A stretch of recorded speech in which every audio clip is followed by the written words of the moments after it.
Please subscribe to our channel, Pacific Front Untold, and be sure to leave a comment after watching a video. During the past 160 years, Hong Kong has had a complicated history. From its origin as a simple fishing village to a British colony and transformation into a global center of business and trade. Of course, Hong Kong's history is inextricably linked to that of Great Britain. And while Great Britain brought wealth, democracy, freedom, and modernization to this initially barren island, the way Great Britain took Hong Kong from the Chinese is a prime example of Western imperialism during the 19th century. China and Great Britain did not exchange this tract of land in a mutually beneficial arrangement between two equals.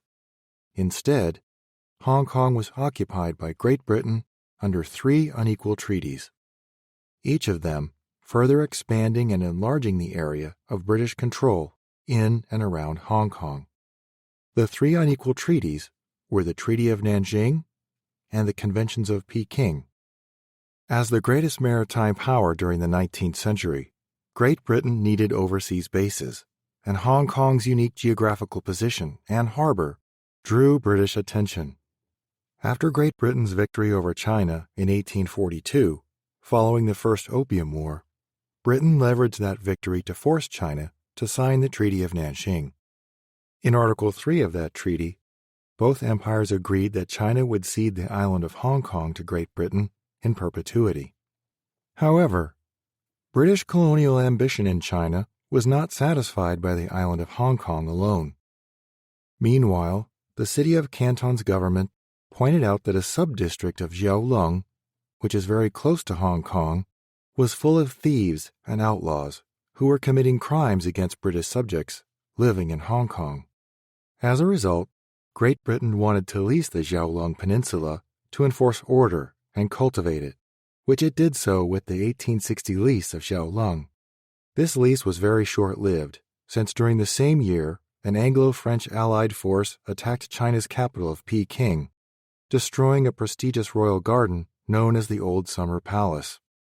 Thus, only 7 months later, China had no choice but to agree to the First Convention of Peking, which canceled the lease of Jiaolong and gave it to Great Britain in perpetuity. British subjects prospered in Hong Kong and Jiaolong, flourishing until the 1890s. Then, in the spring of 1894, bubonic plague swept through the colony. The death toll increased continuously for nearly 5 months, which frightened the British subjects who remained. Some contemporary scholars believe that up to half of Hong Kong's population ultimately left the colony. The plague's severity highlighted Hong Kong's extremely dense living conditions. This in turn further motivated Great Britain to seek to incorporate more land into the Hong Kong and Jiaolong area to support its increasing population. Since Great Britain did not feel pressure to expand its colony beyond Hong Kong Island and Jiaolong, it became relatively inactive in maintaining its relationship with China during the 1890s. However, in 1894, a newly industrialized and westernized Japan invaded China, defeating it in the First Sino-Japanese War. The war ended with the signing of the Treaty of Shimonoseki, but the defeat was an utter humiliation to China. Since the Tang Dynasty, China had exported its own culture and Buddhist tradition to Japan, which had ultimately done little to stem Japan's own imperial ambitions at China's expense. Consequently, after its defeat in the Second Opium War in 1860, Chinese scholars, royal family members, and leading patriots came up with the idea to learn from foreigners to compete with them.